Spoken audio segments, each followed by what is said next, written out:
एक सवाल मैं आज आप देश की तमाम जनता से पूछना चाहता हूं कि देश का सबसे बड़ा आतंकवादी कौन है? वो जो आतंकवादी का कपड़ा पहनकर आता है, आतंकवादी खुद को बताता है, गोलियां मार करके 10 लोगों को जान से मारता है, बम विस्फोट करके 10 जवानों को मारता है, वो बड़ा आतंकवादी है? या फिर वो सबसे बड़ा आतंकवादी है वो नकली दवाइयां या खानों में गलत चीजें फेर करके और देश में बेच करके हजारों लोगों को बीमारी से मार रहा है, वो बड़ा आतंकवादी है?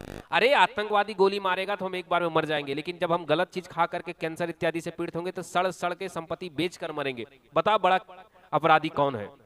या फिर वो बड़ा आतंकवादी है जो इन लोगों को कोर्ट में ले जाने के बाद जमानत पर छोड़ देता है, ये कहते हुए कि ये ऐसे है वैसे? या फिर वो जज जो इसे 40 साल तक ट्रायल करने के बाद छोड़ देता है? आज हजारों लोग हमारे देश में केवल ड्रग्स के कारण मरते हैं, यानी कि गलत दवाइयों और नकली दवाइयों की वजह से। पर एक व्यक्ति को बताइए जो फांसी हुआ हो, क्यों? तो बताइए, आतंकवादी हमारे देश में कितने बच्चों को मारता है हर साल? मैक्सिमम से मैक्सिमम कभी आतंकवादी हमला हुआ तो ज्यादा ज्यादा 10 बच्चे मरेंगे। 1000 बच्चे हर साल कौन मार देता है हमारे देश के? नकली दवाई कंपनियां, दवाई बनाने वाले। और उन हजारों ऐसे अपराधियों को बचा लेता है साल भर में कौन? तो हमारे देश की कोर्ट के जजें, हमारे देश के न्याय व्यवस्था, हमारे देश की कोर्ट। तो बताइए देश में सबसे बड़ा आतंकवादी आपके नजर में कौन है?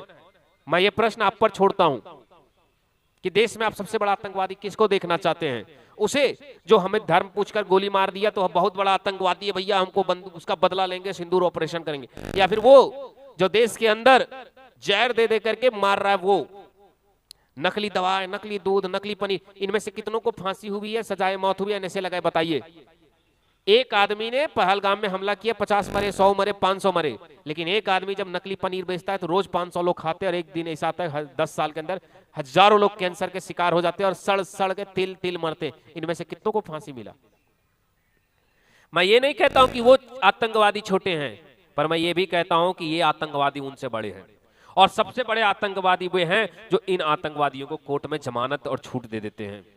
बाकी आप समझदार हैं, हम आप ज्यादा कुछ बोलेंगे तो कल भैया देश में हिंदुओं की राइट नहीं होती है। मैं एक हिंदू हूं और आप ये जानते हैं कि हमारे देश में हिंदुओं की राइट नहीं होती है। नुपुर शर्मा कुछ कह दे तो वो देश के हिंसा के लिए जिम्मेवार है, सर तन से जुदा के लिए जिम्मेवार है, और सर तन से जुदा का नारा गैर संवैधानिक नहीं है। लेकिन अगर कोई मुसलमान 15 मिनट कह दे तो वो भड़काऊ भाषण नहीं है, क्योंकि हिंदू सर तन से जुदा नहीं करता है।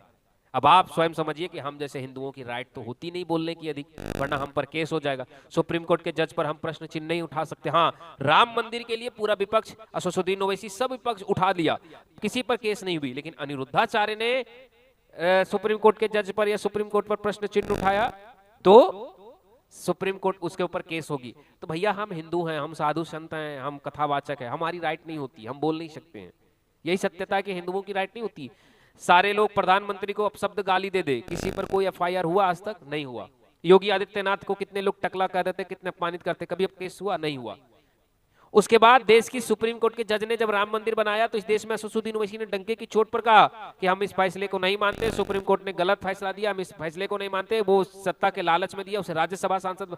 लेकिन केवल अनिरुद्धाचार्य ने इतना कह दिए कि सुप्रीम कोर्ट का जज ने जो टिप्पणी किया वो गलत है, तो उस पर केस बन गई। क्यों? क्योंकि देश में हिंदुओं की राइट नहीं होती भैया। इसीलिए मुझे ज्यादा बोलना नहीं, बस आगे समझ